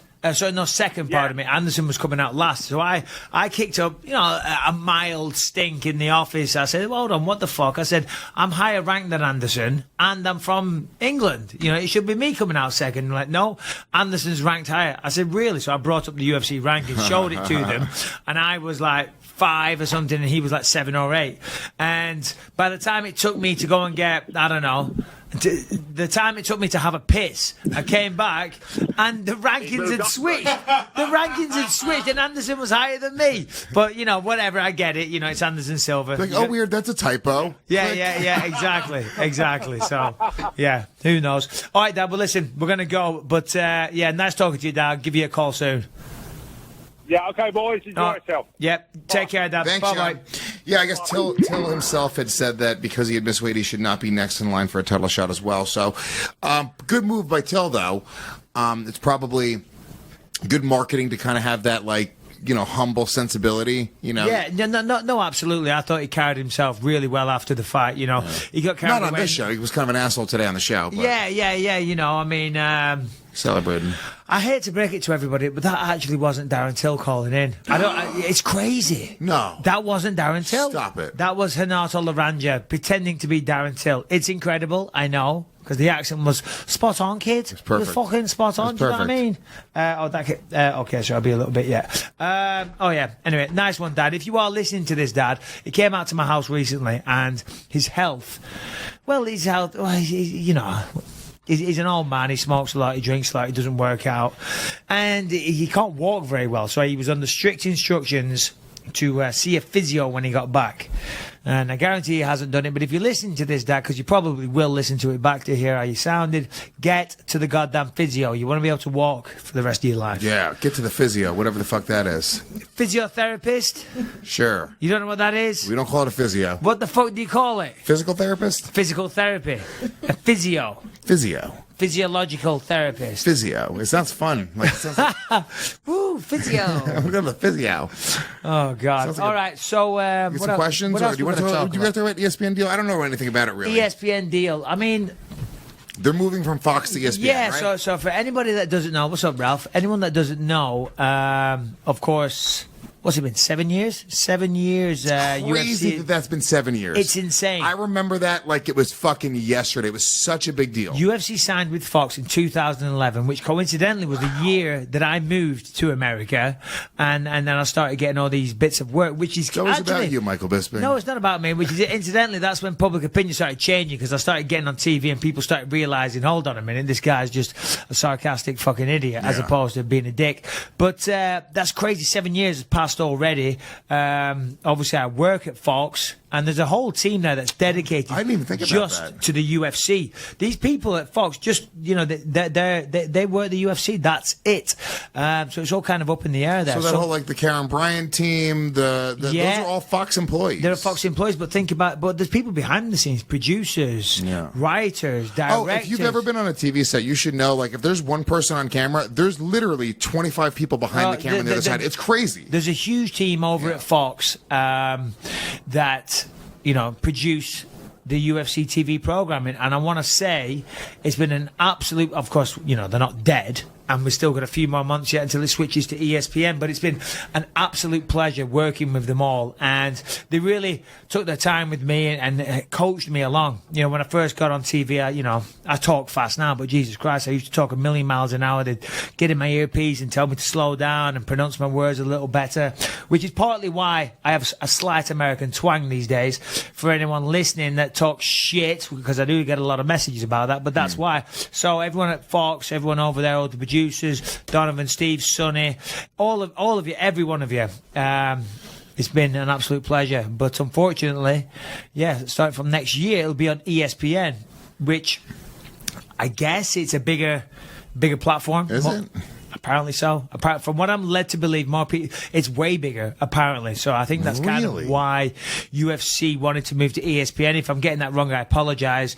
And Fox are replacing, or maybe replacing isn't the right word, but UFC's going, WWE will be Fox. going to Fox. Ooh, yeah, really? exactly. Yeah, That's interesting. Yeah, exactly. So UFC are going, WWE's coming.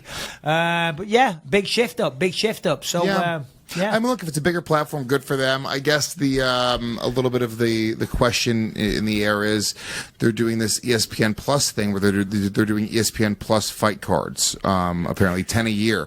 So that's something else we got to pay for. Another thing that you got to add, because that doesn't come for free. That's a separate service from, like, I have ESPN and cable, right? I don't have ESPN Plus though, correct? No. Because I know if I were to get like NBC, if I use my cable login, no. But these days, everybody has smart TVs, or the majority of people have smart TVs. So ESPN Plus doesn't need to be watched on your phone. But it's not on your phone. That's the point. You just have it on your smart TV. You download the app. Boom, there you go. What are you saying, Harrington? Get on mic if you can. Come on, Harrington, say something. Look. Okay. All right, Mike, I'm sorry. Jesus, Harrington, get a grip. It's a subscription model. Slide away from the microphone. Christ almighty. Now you may talk. So I don't want to be on camera. Now play with your nipples. He went to do it, by the way. Yo, he says jump, I say how high. You haven't figured this. It's been a year, Lewis. Very true. Did he tell you to wear that headband? No fucking way. Which I actually think is really cool. Thanks, man. Yeah, Thanks. I like it. I like it. Somebody does. So the deal is it's a subscription service, similar to the way UFC has Fight Pass now. Yes. So the entire fight library is going to be on there. You can go back and watch all the old fights. And now how they have like 3 or 4 a year that are UFC Fight Pass exclusive cards. That's now going to jump up to 12 to 15 a year. Yes. Hold on. But hold on, but you're still going to be able to watch it on your TV. No, you're not. Bullshit. No. So there's going to be 15. What the deal is, the second part of the $150 million. So they had an initial $150 million deal for their top-down service, their digital service. Now they just announced another $150 million, bringing it total $300 million for fights on ESPN. Slow down. Time out. Thank God we have Harrington. That isn't a mainstay of the podcast to explain it all. Thank God. Listen to me. What I'm asking you is, what Mike's saying is, I can plug in my fucking computer to my TV. I can watch the fights on my TV. That's not an issue.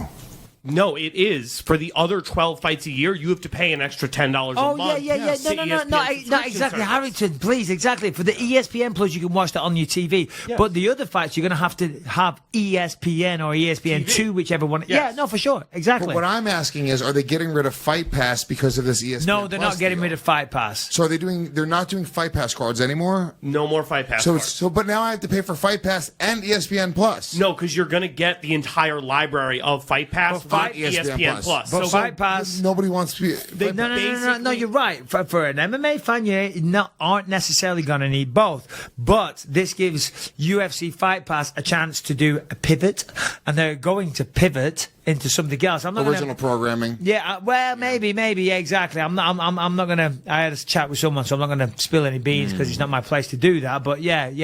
Well, they seem to be doing make original some programming anyway. Yeah, exactly. I'm watching them do that as it is. Yeah, exactly. So you're right. All right, that makes sense. So it's not going to be as much about those live fights or because the reality is the fight. It's just going to be more programming aimed at UFC fans. Got it. You know what I'm saying? You're a UFC fan. You go to Fight Pass. You can watch fights. Thing you for can watch Fight Pass. The Fight Library, as well as a ton of original programming and content that they're going to produce for Fight Pass. The library is the biggest deal about Fight Pass and the live cards. Right? Yeah, for sure. That's why I have Fight Pass. It's actually I have Fight Pass just for the live cards.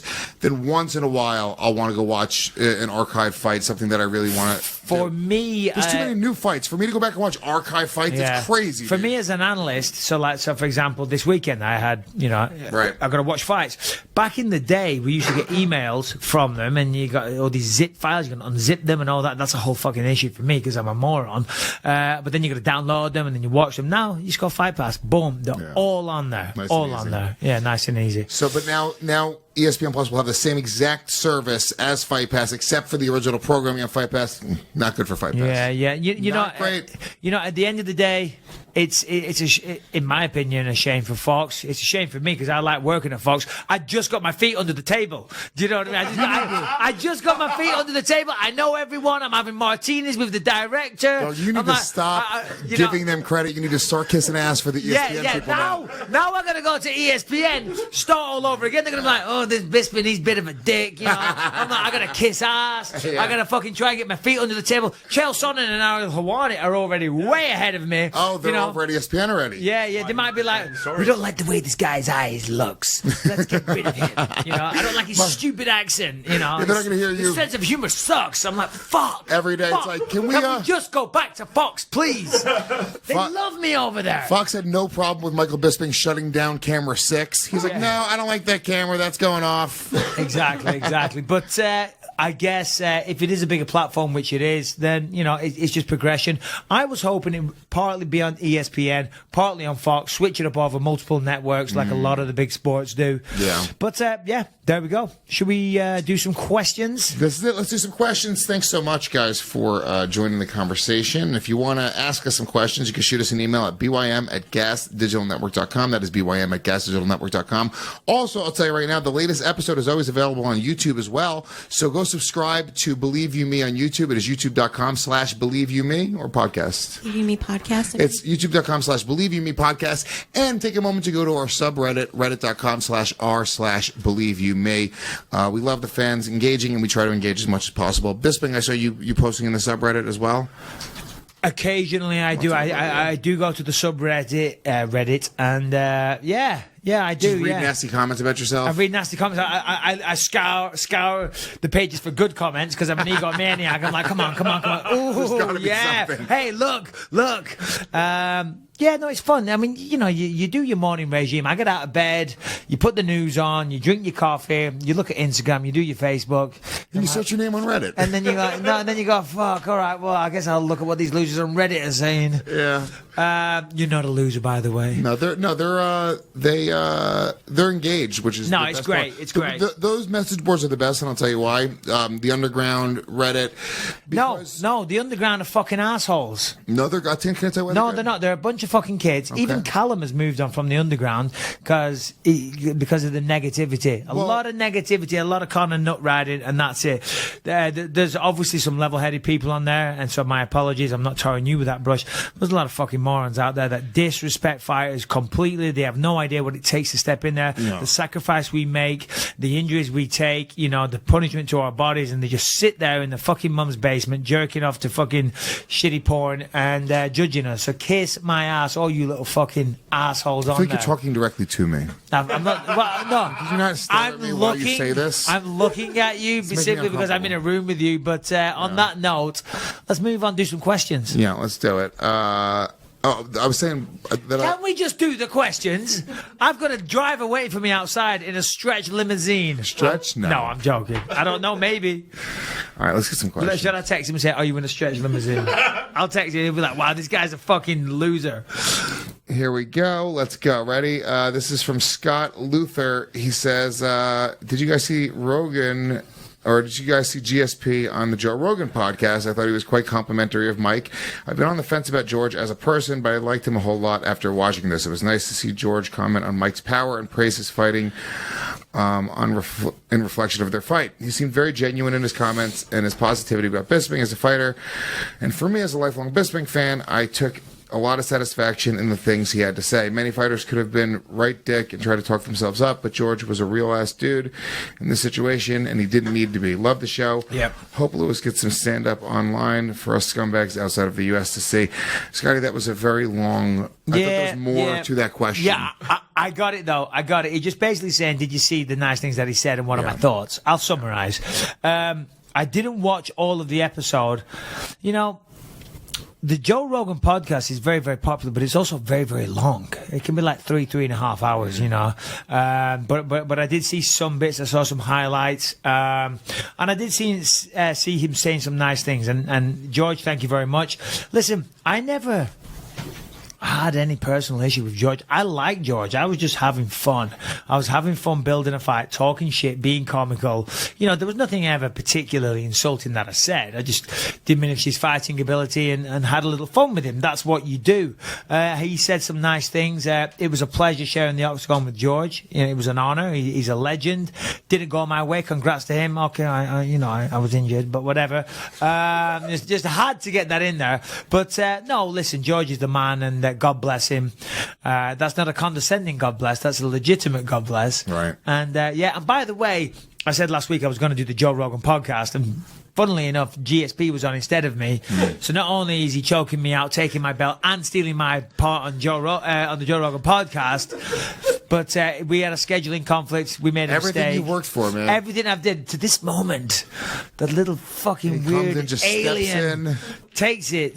Nah. Michael I'll be going Bisping, on. he had a lot of power. He was very powerful. Oh, he was so powerful. Everything. Yeah. Oh, he's so powerful, but he could not stop me. I took his best shots and then laughed at him. Okay, next question. Next question. I took his best shot. I took his best shot. You know, he hit very hard. People talk about Michael Bisping and said that he has no power. He hit very hard. And what he's doing there is saying, basically, I'm fucking tough as nails because he hits like a motherfucker. But I took his best shot and And he choked also- him out. And he also gave the backhanded compliment by letting everyone know that everyone else talks about how you don't have power. Yeah. You know, everybody says it's about Michael Bisping that he has no power. He They has say a he has little no dick. power, but he hit me pretty hard. Everyone that I know says Michael Bisping, he's a real pussy, you know? He's got nothing. Whoa. All right, next question. Let's go. All right, whoa. Jeez, silent, Lewis. Put the phone on silent. Sorry. Is it your driver? No, it's my son's mother.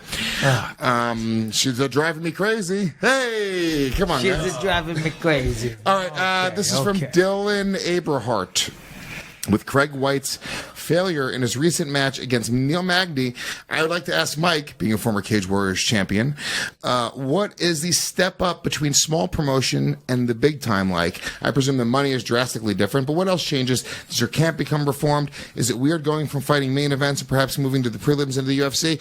Overall, Okay. talk about your first experience. Well, no. That's not what I'm going to do. I'm going to answer his question. Or answer his Give question a little however bit you of want. insight as to how it changes from being a fighter on, let's say, CageWarriors.com, i.e., doing the regional circuit. Lewis, please, I'm talking to you. But text her, say, I'm live on the air right now. I've got a very, very important person that's flown in from out of town. Very important. No. So, when I was fighting on Cage Warriors, Cage Rage, all these different shows, and I'm assuming it's the same in America as well, outside of the UFC and all over the world. They kind of call that the regional circuit, okay? When you're doing that, you got to fight regularly. People talk about fight camps. I see people, even now, that aren't in the UFC, and they talk about camps. Oh, I got a camp. You don't do fucking camps. You're not in camp. When you're trying to establish yourself, you're trying to become a name, you're trying to get to the UFC and become somebody. So you got to fight. You stay in shape all the time. You have a fight on Friday. You're back in the gym on Monday. You're working on your skill set, you know. Yeah. So you're always in camp. quote Always, unquote. yeah, you're not in camp. You're training to become a mixed martial artist. That's your training phase. That's your learning period, you know. And you fight, you train, and you go on. I had 10 fights in 1 year between kickboxing and MMA. Do you know that you got to stay busy? That's how you get a name. Then you get to the UFC. Yeah, shit changes. For one, there's a big step up in competition, and you start having 2 fights, maybe 3 fights, if you're lucky, per year. Then you start doing specified camps. Of course, yes, the money gets better. That's a given. You have one opponent, and you have months to prepare for him, you know, and then you develop a game plan. What partners you're going to bring in? What type of training? Do I need to get stronger? Do I need to work on jiu-jitsu? All that type of stuff.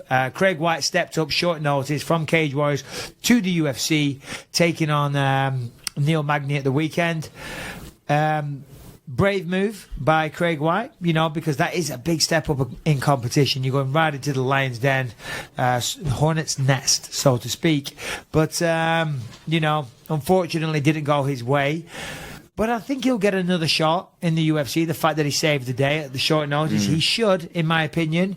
And hopefully they match him up with somebody of similar experience, somebody kind of new to the UFC. That's what should happen. That saw would be that the right happen move. before. Alir Latifi stepped up, short notice for co-main, or been a main against what the fuck was that? But that was Gegard Mousasi. Yeah, short notice. Yeah. You know, wasn't supposed to win the fight. Had a decent performance. Lost, but had a decent performance. And he's gone on to have a great career. Yeah, Ilir huge Latifi. career. Yeah, exactly. Monster. Who did he just knock out, dude? Oh my god. Oh god, who that was was a it? brutal OSP. knockout. Oh my god. Oh, Vincent Prue. Yeah. So good. So good. So there you go. Things, everything changes prior to the UFC, because let's be honest, UFC is pretty much the only horse in town. There's some organisations out there. There's Bellator, I guess, and there's some others, but that's the big show. Once you get there, everything changes. Next question. All right, let's get one more. This is actually one for Shannon. You want for Shannon? Is that all right? Oh, please. I guess so. This is fuck Shannon, Mary, let's do it. Fuck, marry, kill. Colby Covington, Sage Northcutt, or Luke Rockhold. Well, All right, I got it. Jesus. Wow, Jesus Christ, Shannon. I thought we'd have, like, if we're going to do fighters, maybe 3 female fighters. Do you know Well, no, what this I was mean? for Shannon. Fuck. Not from Shannon. Oh, it's a question for Shannon. I thought it was a question from Shannon to me. I want everyone. Fuck, marry, or kill Luke Rockhold, Sage Northcutt, or someone else. Did you see him? He was going to answer, too. He stepped in. Well, I'm like, I guess okay. if I'm I like, gotta all right, listen. choose. I'm like, listen, well, fuck Luke Rockhold because he's injured his knee. He's out of his fight against, sorry, kill Luke Rockhold. He's out of his fight, so he's done. Sage Northcutt, he's a good looking kid. He's young, you know what I mean? You gotta fuck him. You gotta fuck him. You gotta throw it down inside of him. See that picture yesterday with the pussycat in his hands? Yeah. Dude, good looking guy. And then I say you got to marry Colby because, look, he's a badass. He's an alpha. And he'd definitely bring other women into the relationship. That's kind of fun. For Shannon, you psycho. Okay, Shannon. F, marry, kill, Northcutt, Covington, Rockhold. All right, I don't want you to be mad at me, Mike, because of my selections. Oh, boy. Wow. I Jesus thought. Christ. Hold on, listen. Who is it? Covington? Rockhold? I thought she would immediately kill Apart from Rockhold. Northcutt, they're all assholes. So Just to make you happy, I figured she'd kill Rockhold right off the bat, just to be an ass kisser. She's gonna- But I'm her not gonna be an vagina, ass kisser. she's like, her vagina is taking over she'll be like, so can I much. 69 Rockhold? Can I get double teamed by Yeah, Colby and Rockhold at the same time? Because you know what? Shut him Oh, up. guys, let's keep it out the gutter. Okay, so I would fuck Colby Covington. I feel like Yeah, you love that guy. She really He's wants hot, him. but I like the asshole part of him, but just for the sex part. And then You think it'd be good? Yeah, I think so. You don't think so? Oh, yeah, I've often fantasized about it. And then I would kill Sage Northcutt because he's such like a goody goody. I hate it, and I would marry Luke Rockhold. You marry Luke. sake. You're a fucking animal. You're off the show. Ho. Can we bring up the picture of Sage Northcutt from yesterday? You're telling me you wouldn't? You'd kill this kid? This guy. This is the guy you want to kill. Can we bring it up? Yesterday's picture or Oh, 2 look at days that. ago. I mean, damn, that is dreamy right there. No. The picture that I sent you. Did you Yes, send it put to up. Shannon? No, I told you to send it to Shannon. Put, Oh, Jesus Christ. Sage I'm going to do everything. I'm in town and How do I also find it? now I'm producing. Sage It's Northcutt. okay. It's okay. I'll send it to you. It's on his Instagram. Yes, him and a Sage cat. Northcutt's Instagram. have it right here. Good. She got it. She got it over here. Now, please explain. This is a section that we're going to call Believe It or Not. Believe it or not, I'm walking on What air. is that? Can somebody begin to explain the motivation behind that picture? Yeah, he's controlling that pussy. What is he doing? I mean, what part of you thinks, okay, I'm going to get super buff, I'm going to have a good workout, you get a pump on, put my headphones on, and take a picture with the cat.